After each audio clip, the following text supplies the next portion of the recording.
ભગવાન શિવને પ્રસન્ન કરવા માટે શ્રેષ્ઠ કોઈ હોય તો ભાવ છે. ભગવાન મહાદેવ પ્રત્યે જીવનમાં કેટલો ભાવ છે, કુટ કપટ રહિત જીવન. ભગવાન શિવજીની દુનિયા સૌથી અલગ છે. ભલે આપણે એવું માનતા હોય કે સોના ચાંદી હીરા મોતી પિતાંબર શ્વેતાંબર બહુ સાધન સામગ્રી જરૂર અર્પણ કરવી જ જોઈએ, આપણી પૂજા પરંપરા છે, પરંતુ જેનો શુદ્ધ ભાવ છે તે જીવનમાં હંમેશા દુઃખોથી મુક્ત રહે છે. તેથી ભગવાન બ્રહ્મા અને ભગવાન વિષ્ણુજીએ નિર્મલ ભાવથી શિવનું પૂજન કર્યું છે. બરોબર, ધૂપ કરવો જોઈએ, અગરબત્તી કરવી જોઈએ. ઘણા લોકો એવું જ સમજે કે અગરબત્તી ભગવાનને બહુ વાલે છે એટલે મોંઘામાં મોંઘી અગરબત્તી લઈ આવે અને ભગવાનને પ્રસન્ન કરવા માટે પૂરેપૂરું પેકેટ તોડે અને પેકેટમાં જેટલી અગરબત્તી હોય એટલી બધી અગરબત્તી કાઢે અને એક સાથે બધી અગરબત્તી પેટાવે, જેટલી હોય એટલી બધી જ આમાં આમાં. પછી ભડકો થાય, પછી ઓલાય ને આમાં કરે અને પછી ભગવાનને નાકે રાખે. તમારા નાકે જરા અગરબત્તી થોડી વાર રાખો છે. આવા ભક્તોને જોયા છે આપણે. હનુમાનજીને આગળ આખો જુડો હળગાવે, અગરબત્તી ધુમાડો ધુમાડો ધુમાડો ધુમાડો ધુમાડો.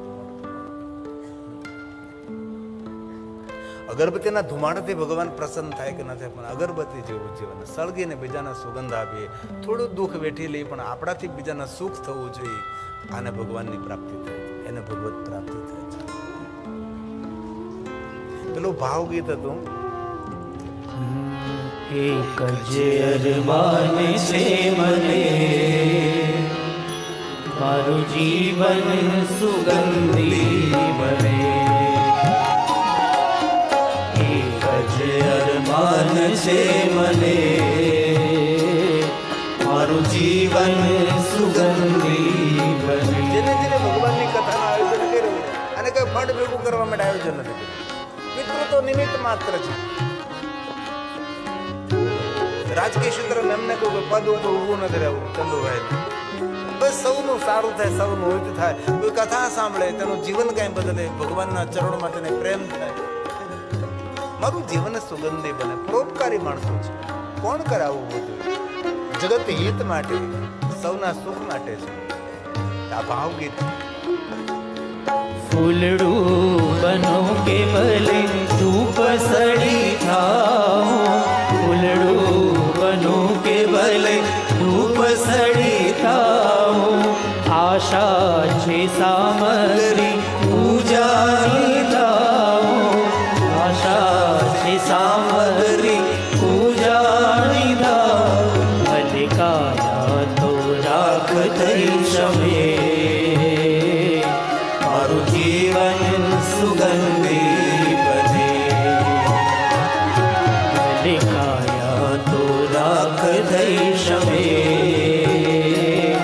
મારું જીવન સુગંધી બને. એક જ અરમાન, એક જ અરમાન છે મને, મારું જીવન સુગંધી બને. મારું જીવન સુગંધી બને, મારું જીવન સુગંધી બને. જીવનમાં કોઈની જમીનમાં ભાગ લેવો, મિલકતમાં ભાગ લેવો તે શ્રેષ્ઠ નથી, પણ કોઈના દુઃખમાં થોડો ભાગ લઈને એ વંદનીય છે, એ પ્રણમ્ય છે. ભગવાન શિવજીને લાખો જલાભિષેક કરો, જરૂર કલ્યાણ થશે, પણ ક્યારે તમારી સાથે રહેનારો માણસ આંસુ પાડતો હોય તેના આંસુ લૂછી નાખવા ને, કરોડો કરોડો શિવજીને જલાભિષેક કરવાનું પુણ્ય મળી જશે. કરવા જેવું આ જીવનમાં છે. અને એવી જીવન જીવવાની લહેર અને આનંદ પ્રાપ્ત થશે. કોઈના દુઃખમાંથી ભાગ પાડીએ તો આપણા દુઃખો ભગવાન હારી લે છે. આ શિવની સુંદર સૃષ્ટિ છે. ભગવાન શિવજીનું નામ છે દુઃખહરણ મહાદેવ, કષ્ટભંજન મહાદેવ, દુઃખભંજન મહાદેવ, કષ્ટહરણ મહાદેવ. આ ભગવાન શંકરજીના જુદા જુદા સુંદર સુંદર નામ છે. દરિદ્રતાને નિર્ધનતાને હરનારા ભગવાન શિવ છે. આજે 14 વર્ષ પહેલા નરેશભાઈ ને ઘરે અમે રહેતા હતા, ઉતારો હતો, ત્યારે નરેશભાઈને એટલું જ મેં કહેલું કે મેં કીધું ભગવાનની ખૂબ દયા છે તો મેં એટલી સુંદર બેટી બચાવો મેદાનમાં શિવ મહાપણ કથાનું આયોજન કર્યું. જે ભગવાન છે એના કરતાં તમને ડબલ ભગવાન આપશે. આજે મને શું કહ્યું કે ભગવાન મને કહ્યું નરેશભાઈ કે તમારું વચન ખોટું પડ્યું. તો હું માનતો વિચારલું વચન ખોટું કેમ પડે? એમને કહ્યું કે તમે કહ્યું હતું ને કે તમને જે છે એના કરતાં ડબલ ભગવાન આપશે. ડબલ નહીં, 10 ગણું ભગવાને આપ્યું છે. આ છે ભગવાનની સૃષ્ટિનો મહિમા. અને અનેક એવા ભાઈઓ બહેનો આવે ભગવાન અમારે કાંઈ ભગવાન વ્યવસ્થા કરવા લાગે છે. ભગવાન નિયતિ વ્યવસ્થા કરવા લાગે. આપણે કઈ સંકલ્પો કર્યા હોય તેને સંકલ્પો આપણે શુદ્ધ સંકલ્પો હોય ને સાચા હૃદયથી સંકલ્પ કર્યો હોય તેની વ્યવસ્થા નિયતિ કરે છે. આ પ્રકૃતિ તેની વ્યવસ્થા કરવા લાગે છે. હું નામ નહીં આપું, કચ્છમાં હમણાં એક કથા છે. આ કથામાં વાત કરી કે નહીં કરી મને ખબર નથી. આજથી ઘણા વર્ષો પહેલા, કોરોના કાળ પહેલા એક કચ્છમાં કથા હતી અને એમના ઘરે મારો ઉતારો હતો. 2 રૂમ રસોડામાં એ માણસ રહેતો હતો અને બહુ સાદગી ભરેલું જીવન જીવતો હતો. અને એ ગામ સમસ્ત ગામમાં કોઈ શિવાલય તો ગામના ભેગા થઈ લોકોએ શિવ મહાપ્રદ કથાનું આયોજન કરેલું. એમને ઘરે મારો ઉતારો. હમણાં એ માણસ પોતે એ સમયમાં તો એને સપનામાં જોયું નહીં કે હું કથાનું આયોજન કરી શકીશ. હમણાં એ માણસ કથાનું મુહૂર્ત લઈ ગયો અને મેં કહ્યું ભાઈ થોડી સાદાથી કથા કરજે, બહુ મોટા ખોટા ખર્ચ વધારાના ખર્ચ નહીં કરતો તો બધાને જમણવાનું કે સાદું ભોજન બનાવજે. આ મારો પહેલેથી સિદ્ધાંત રહ્યો કે ઓછા ખર્ચથી બધા કાર્યો થાય. ફુગાવો નહીં કરો, દેખાવો નહીં કરો, ઓછો ખર્ચ કરજો. આ રીતે કરજો તો ઓછો ખર્ચ થશે. પત્રિકા નાની બનાવજો, ઓછો ખર્ચ થશે. આવી રીતે કરજો, આવી રીતે કરજો, તમને ઓછો ખર્ચ થશે. ભોજન પણ એવું બનાવો કે જે ભોજન કરે છે તેને એકદમ ભોજન કરવાથી સંતુષ્ટિ થાય. ભોજન કરવાથી કોઈનું પેટ ન ફૂલી જાય એવા ભોજન નહીં. આવું બધું તને માર્ગદર્શન કરતો હતો. એ માણસે હું કહ્યું કે બાપુ આપનો જ્યારે ઉતારો મારા ઘરે હતો ત્યારે મને કલ્પના પણ નહીં હતી કે હું કથાનું આયોજન કરી શકીશ. આજે ભગવાન એટલો મને સમર્થ બનાવ્યો છે. મેં તું કથામાં કેટલા પૈસાનો ખર્ચ કરવાનો છે? એને મને કાનમાં કહ્યું. હું તમને કાનમાં જ કહું છું. એ માણસે મને કાનમાં એમ કહ્યું બાપુ 5 કરોડ રૂપિયા મને કથામાં વાપરવા છે. એ જે માણસ કથામાં 5 કરોડ રૂપિયા વાપરવાથી એ માણસ પાસે કેટલું બેલેન્સ છે? એ માણસ એટલા વર્ષોમાં કેટલો પગભર થયો હોય છે. મેં કીધું ના ના ના, એટલા બધા પૈસા નહીં વાપરવાના. ઘણા બધા બીજા કાર્યો તું કર. તારા ગામમાં સ્કૂલનું કાંઈ કામ કર, નિશાળ પ્રાથમિક શાળા ચાલતી તેનું કાંઈ કામ સંભાળ, ગામમાં નાનકડું દવાખાનું હોય તેનું કાંઈ કામ સંભાળ, બીજું કાંઈ ગામમાં એવું કાંઈ કર કે તારા માતા પિતાને રોજ ગામના લોકો યાદ કરે. ઘણું મેં માર્ગ, હું કોઈને ખોટો ખર્ચ ન કરાવું, બિલકુલ નહીં. આપણા કમાયેલા પૈસા સારા માર્ગે, સારી જગ્યાએ એનો સંપૂર્ણપણે ઉપયોગ થાય, સદુપયોગ થાય એવો મારા પ્રયાસ હોય. પણ મારો કહેવાનો અર્થ એ છે કે સંકલ્પ કરે એ માણસનો સંકલ્પ એ માણસ પૂર્ણ નથી કરતો, નિયતિ પ્રકૃતિ તેના સંકલ્પો પૂર્ણ કરે. શુદ્ધ સંકલ્પ કરવો, શિવ સંકલ્પ મસ્ત, કલ્યાણકારી સંકલ્પ કરવો એ પણ એક મોટી સિદ્ધિ છે. આપના સમક્ષ ભગવાન મહાદેવની કથાનો પ્રારંભ કરો એ પહેલા ભગવાન શિવની સુંદર સ્તુતિ કરો. કારણ કે બ્રહ્માજી ભગવાન મહાદેવની કથા કહેવા જઈ રહ્યા છે તો ભગવાન શિવની સ્તુતિ કરે છે. કારણ કે બ્રહ્માજી મહાદેવના પરમ ભક્ત છે. સાંભળો નારદ, બહુ મોટી સ્તુતિ છે. બ્રહ્માજીની દ્રષ્ટિએ શિવ કેટલા શ્રેષ્ઠ છે, શિવજીની કેટલી શ્રેષ્ઠતા છે. અને પહેલે દિવસે પણ કહ્યું હતું કે સૌને ભગવાન શિવમાં પ્રીતિ ન થાય, સૌને ભગવાન મહાદેવમાં ભક્તિ ન થાય. બહુ જન્મોનું પુણ્ય જન્મ એકત્ર થયું હોય તેને જ ભગવાન મહાદેવની ભક્તિ પ્રાપ્ત થાય છે. આ પહેલે દિવસે મેં શ્લોકાત્મક આ વાત સમજાવી હતી. તેથી આમાંથી કોઈ પરમ શિવ ભક્ત હોય સમજવું એ પ્રણમ્ય છે, એ વંદનીય છે. શિવ ભક્તને સામાન્ય ન સમજો. શિવ ભક્ત એ પ્રણમ્ય, શિવ ભક્ત દર્શનીય છે. અને સ્વયં ભગવાન મહાદેવે કહ્યું કે ક્યારેય શિવાલય જવાનો સમય ન હોય અને ક્યારેય શિવ પૂજા કરવાનો સમય ન હોય, પરમ ભગવાન મહાદેવનો ભક્ત, શિવરતમ ભગવાન મહાદેવનો પરમ ભક્ત હોય એમનું દર્શન થઈ જાય તો સમજી લેવું કે ભગવાન મહાદેવનું જ મેં દર્શન કર્યું છે. આવું સ્વયં શિવજીએ પણ શિવ મહાપુરાણમાં કહ્યું છે. અને એ પણ કહ્યું છે કે જેના ભાલમાં ભસ્મની બિંદી હોય, જેના કંઠમાં રુદ્રાક્ષ હોય, જેના મુખમાં નીલકંઠનું નામ હોય, આવા કોઈ મનુષ્યનું દર્શન થાય તો ત્રિવેણી સદૃશમ પ્રયાગ તીર્થની યાત્રા કરવાનું ફલ પ્રાપ્ત થાય છે. આ શિવ ભક્તોનો મહિમા છે. અને તેથી મહાદેવના ભક્તો હોય તેને નાનપને અનુભવે. કોઈ પણ મહાદેવના પરમ ભક્તો શિવ પરંપરામાં જે સંકળાયેલા હોય છે એને પોતાના જીવનને નાનું ન સમજો, નાનપનો અનુભવ ન કરવો. એને ગૌરવથી કહેવો હું કોઈ દેવનો ભક્ત નહોતું, તમારા દેવતાઓ જેની પૂજા કરીને મહાદેવનો ભક્ત છું. ગૌરવથી રહેવાનું તમારે. શા માટે આપણી જાતને નાના અનુભવીએ? આપણે આપણે દેવના ઉપાસક નથી. દેવો જેની આરાધના કરે છે એ મહાદેવના ઉપાસક આપણે છીએ. તેથી શિવના ભક્તોએ કોઈ નાનપનો અનુભવ ન કરવો. બ્રહ્મા નારદની સામે ભગવાન શિવની સ્તુતિ કરે છે. નમો સવનંત રૂપાય નીલકંઠ નમોસ્તુતે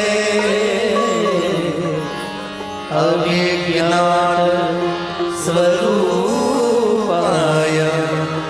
કૈવલ્યાય મૃતાય ચ કૈવલ્યાય મૃતાય ચ. બ્રહ્માજીએ કહ્યું નારદને કે નારદ, ભગવાન શિવજી કાળકુટ નામનો વિષ પીધું. ઝેર કોણ પી શકે? જે માણસ અમૃતથી ભરેલો હોય છે. જેનામાં અમૃતત્વ ન હોય એ વિષ કઈ રીતે પી શકે છે? સમાજનો અનાદર ને સમાજનું અપમાન કોણ કરી શકે? જે માણસ પોતે માન સન્માનથી ભરેલો છે. જે માણસ સન્માનિત છે એ બીજાનું અપમાન સહન કરી શકે છે. તમારે જો સમાજના મૂર્ધન્ય મોટા માણસો હોય ને, એ સમાજને આગળ લઈ જવા માટે ઘણું બધું કામ કરતા હોય, પણ ઘણું બધું કામ કરતા કરતા સમાજનો અનાદર પણ સહન કરતા હોય છે, સમાજની નિંદા પણ સહન કરતા હોય છે, સમાજના નહીં બોલાયેલા શબ્દો પણ એ સાંભળીને મૌન રહેતા હોય છે. એ કોઈનો અનાદર કરવા ન જાય. કારણ કે મોટો માણસ હોય તેને સમાજનું સહન કરવું જ પડે. સમાજને આગળ લઈ જવા માટે જે માણસ આગળ ઝંડો ઉપાડી રહ્યો છે તેને સહન કરવાનું જ રહ્યું. તેથી ભગવાન શંકરજી અમૃત સ્વરૂપ છે, તેથી વિષ પીધું છે. કોઈ દેવતાઓ જાહેર નથી પીધું, દરેક દેવતાએ અમૃતનું પાન કર્યું છે. પણ મારા મહાદેવજી વિષપાન કર્યું છે. શા માટે? દેવતાઓના હિત માટે, જગતના હિત માટે, લોકાનામ હિત કામ, જગતી હિત માટે છે. સકલમાશ કંઠે, ભગવાન શિવજીનો કંઠ કાળો છે. કાળો શા માટે કંઠ છે? તો કે જગત હિત માટે, લોકની રક્ષા માટે ભગવાન શંકરજીએ ઝેર પીધો છે. કેવા ભગવાન મહાદેવ છે! અકારણ જ્યારે જગતનો નાશ થઈ રહ્યો હતો ત્યારે ભગવાન શંકરજી સ્વયં વિષપાન કરે છે. ભગવાન શિવજીનું રૂપ ત્યારે કેવું હોઈ શકે છે? તમે દેવોના દેવ મહાદેવ, તમે જો સિરિયલ જોયો હોય તો તેની અંદર જે એ દ્રશ્ય દેખાડ્યું તો અદભુત દ્રશ્ય. ભગવાન શંકર જ્યારે વિષ પીવા જતો હોય ત્યારે ભગવાન શિવજી કેવા લાગે છે? ભગવાન શિવજીનું રૂપ કેવું છે? ભગવાન શિવજીનું સ્વરૂપ કેવું છે? એ તો આપણા માટે દૂરની વાત રહી. પણ ક્યારેક તમે કોઈની સેવા કરતા હોય અને કોઈને ક્યારે તમે ભલમંચાઈ કરતા હો અને ક્યારે તમે કોઈને દાન આપતા હોય ત્યારે તમારા મુખનો ફોટો પાડી લેજો. ઉર્જા અધિક હશે, દેવત્વ જેવી ઉર્જા મુખાકૃતિ ઉપર છે. જ્યારે પરોપકાર કરો, અરે એને ક્યાં વાત કરો, કથા સાંભળતા સાંભળતા એક ફોટો પાડી લો. આપણા ચહેરાની ઉર્જા અલગ હોય છે. તમે પૂજા કરવા બેઠા હોય ત્યારે તમારા ચહેરાનો યોજ અને એની જે ઉર્જા એ બધાથી અલગ હોય છે. અને કોઈની નિંદા કરતા હોય ત્યારે તમારો મોઢાનો ફોટો પાડજો, નાક ઠરડાઈ ગયેલું લાગે. સત્કર્મ સત પ્રવૃત્તિ, સારા કાર્યો હંમેશા આપણને સકારાત્મક ઉર્જા આપે, આપણને શક્તિ આપે, આપણને અદ્ભુત તાકાત આપે છે. તેથી ભગવાન શંકરજી વિષપાન કર્યું. ક્યારે કર્યું છે વિષપાન? સ્વયં અમૃતથી ભરેલા છે એ શંકરજી છે. પુષ્પદંત મહારાજે પણ આ વાતનો બહુ સુંદર ઉલ્લેખ કર્યો છે.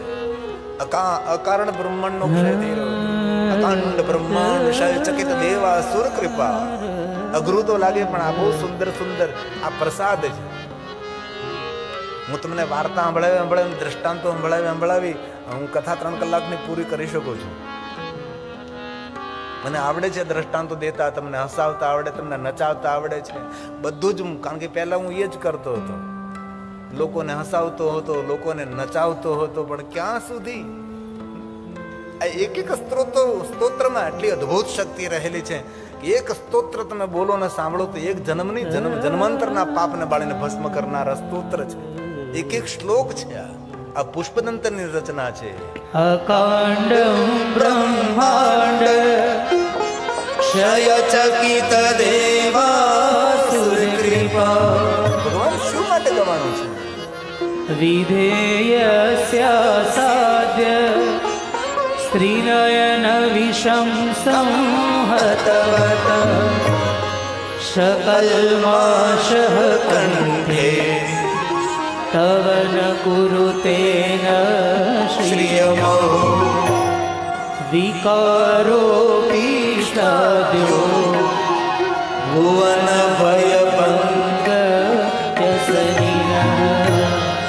ભુવન ભય ભંગ. વ્યસની ભગવાન શંકરજીને વ્યસન હેનું છે ભાઈ? ગાંજો તુતરા ભાંગનું વ્યસન છે? નહીં નહીં, કભી નહીં. ભગવાન શંકરજીનું શ્રેષ્ઠ કોઈ વ્યસન હોય તો તેના ભક્તો ઉપર કોઈ ભય ઊભો થાય, એ એના ભક્તોને ભય હરી લેવું, એ મહાદેવનું વ્યસન છે. ગાંજા તુતરા ભાંગનું વ્યસન નથી શંકરજીને, એ તો મહાદેવ માટે ખોટો પ્રચાર થયો છે ભાઈ. ભગવાન શંકરજીનું વ્યસન કયું હતું કે પોતાના ભક્તોને દુઃખમાંથી મુક્ત રાખવા, એ ભગવાન શંકરજીનું શ્રેષ્ઠ વ્યસન છે. ભુવન ભય ભંગ વ્યસન. લોકો એવું સમજે ભંગ એટલે ભાંગ, ભાંગ પીવા લાગે. અને ગીતો કેવા બન્યા, ભાંગ કેરી રોટલી ધતુરાનું શાક, પીરસે માતા પાર્વતી અને જમે ભોળાનાથ. તમે કોઈ તમારા પતિને માવો ખવડાવો એટલે ખા ખા. તો સામાન્ય સંસારની નારી જો પોતાના પતિને માવો તમાકુ ખવડાવતી ન હોય તો આ તો જગદંબા છે. આવું બધું શંકરજીને પીરસે?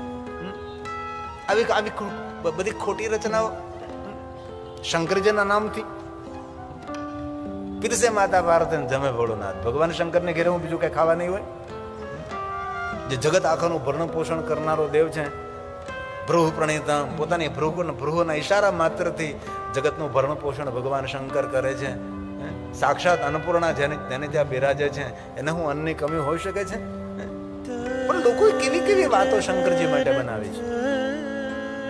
ભગવાન શંકરજીનું વ્યસન ગાંજા ધતુરા ભાંગ નહીં. અને જો તમે સાચા મહાદેવના ભક્ત હો તો તમાકુ, માવો, ગુડકા, બીડી, સિગારેટા એક પણ વસ્તુને સ્પર્શ પણ ન કરાય, અડવાનું પણ નહીં. એ શ્રેષ્ઠ મહાદેવના ભક્ત છે. વ્યસનથી મુક્ત છે, માદક દ્રવ્યથી મુક્ત છે, એ મહાદેવનો ભક્ત છે. બને ત્યાં સુધી ચા ને કોફી પણ ન પીવા જોઈએ માણસે. ચા પણ અતિ નુકસાન કરે, આપણી પાચન શક્તિને મંદ કરે છે. એક રકાબી ચા પાચન થતા 20 કલાક લાગે છે. તેથી માણસે ચા પણ નહીં પીવું જોઈએ, માણસે કોફી પણ નહીં પીવી જોઈએ. બીડીની વાત તો બહુ દૂરની રહી. અને જીવનમાં ભલે બીજા કોઈ કાર્યો આપણાથી ન થઈ શકે, ભલે કોઈ મોટા મોટા સત્કર્મો ન થઈ શકે, પણ આપણો મિત્ર હોય, આપણો સગો હોય, આપણો સંબંધી હોય, આપણી સાથે રહેતો હોય, તેને બહુ હૃદયથી પ્રેમથી હાથ જોડીને કહેવું કે ભાઈ આપણી મિત્રતા જો તો સાચી સમજતો હો તો આ તારે જે ગુડકા ખાવાની ટેવ છે, તમાકુ ખાવાની ટેવ છે, તું છોડી દે. એ મોટામાં મોટું પુણ્ય છે. તેને જીવન દાન આપી રહ્યા છો તમે, તેને જીવન આપી રહ્યા છો. કેન્સર હોસ્પિટલો ગમે એટલી મફત થાય, પણ આ બધા ખાતા રહે, કેન્સર હોસ્પિટલમાં જતા રહે.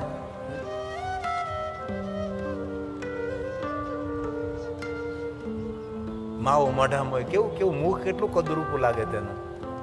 માણસ સારો ન દેખાય, માણસ કદરૂપો દેખાય. મોઢામાં તમાકુ હોય, ગલોફામાં માવો ભર્યો હોય, માણસ સારો ન દેખાય ને, એ બહુ કદરૂપો દેખાય, સારો ન લાગે.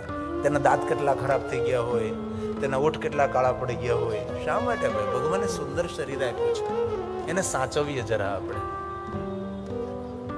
તંદુરસ્ત રહીએ, રોગ મુક્ત રહીએ, આહલાદિત રહીએ, આનંદિત રહીએ, પ્રફુલ્લિત આપણે રહીએ. ભાંગ વાવી ભોળાનાથે નીંદે છે ગણેશ, પાર્વતીજી પાણી વાળે છૂટા મિલી કેશ.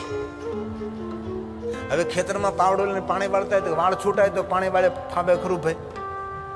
કોઈ પણ બહેનો, હવે તો તમે સૌ પુણ્યવાન બહેના છો એટલે અમદાવાદમાં આવી ગયા, બાકી તો પાવડો લઈને પાણી વાળતા આપણે ખેતરમાં, તો વાળ છૂટાય તો પાણી વાળવાનું ફાવે નહીં. એ તો વાળને બાંધવા જ પડે. ઘરકામ કરતા હોય તો પણ અમારી બહેનો વાળને બાંધી દે છે. રસોઈ બનાવતી હોય તો વાળને બાંધી દે, ઘરકામ કરતી હોય તો વાળને પોતાના બાંધી દે. હવે ખેતરમાં પાણી વાળે છૂટા મેલી કેશ, કેટલું ખોટ. જેને લખ્યું એને મારે ક્ષમા, ભગવાન માફ કર.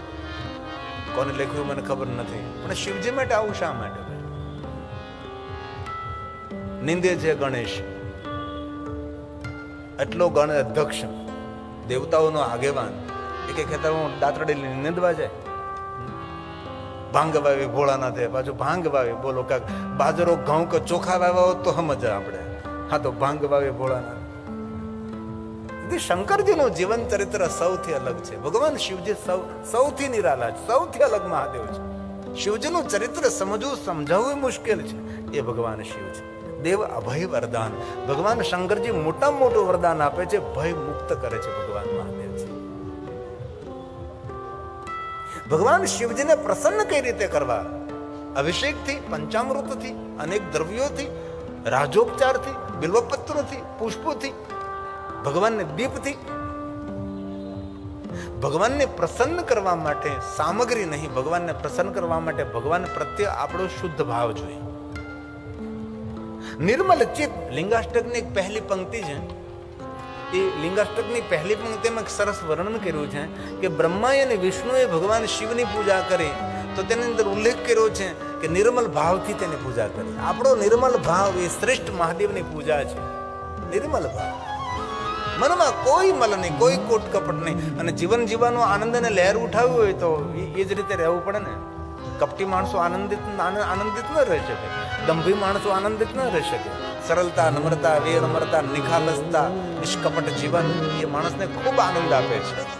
તો બ્રહ્મા અને મુરારીએ ભગવાન શિવની પૂજા કરી તો કઈ રીતે કરી તેનો ઉલ્લેખ છે. બ્રહ્મા મુરારી સુરાર્ચિત લિંગમ નિર્મલવાસીત શોભિત લિંગમ. નિર્મલ ભાવથી તે શિવનું આરાધન કરે છે, એને શું મળે? સુંદર લિંગાષ્ટકની પહેલી પંક્તિ સમજવા જેવી છે. નિર્મલ ભાવથી જે ભગવાન મહાદેવનું આરાધન કરે છે તેના માટે કેવું વરદાન આપ્યું છે, કેવું વચન આપ્યું, જો તમે આમ. જન્મ દુઃખ વિનાશન લિંગમ. એક હૃદયથી એક વાત કહું છું, જેને તમે હૃદયથી માનતા હો અને જેને તમે હૃદયથી સ્વીકાર્યા છે અને તમે સાચા દિલથી જેને પ્રેમ કરતા હો એની સામે ભૂલથી કપટ નહીં કરો. ભૂલથી તેની સામે કોઈ કપટ, નિષ્કપટ રહેવાનું. ભલે બે શબ્દો સાંભળવા પડે, સાંભળી લેવાના. જેટલા નિષ્કપટ રહેશો એટલું સન્માન અને પ્રેમ અકબંધ રહેશે, નિરંતર રહેશે. કેટલી સુંદર વાત કરી. નિર્મલ ભાવ જેનો હશે એ દુઃખોમાંથી મુક્ત થશે. લિંગાષ્ટકની પંક્તિમાં વરદાન છે, વચન છે. જન્મ દુઃખ વિનાશન લિંગમ પ્રણમામિ સદા શિવલિંગમ પ્રણમામિ સદા શિવલિંગમ. ભગવાનની આગળ અગરબત્તીનો ધુમાડો કરવાથી ભગવાન પ્રસન્ન થાય. અગરબત્તી જેવું જીવન નિર્માણ કરવાથી ભગવાન પ્રસન્ન થાય.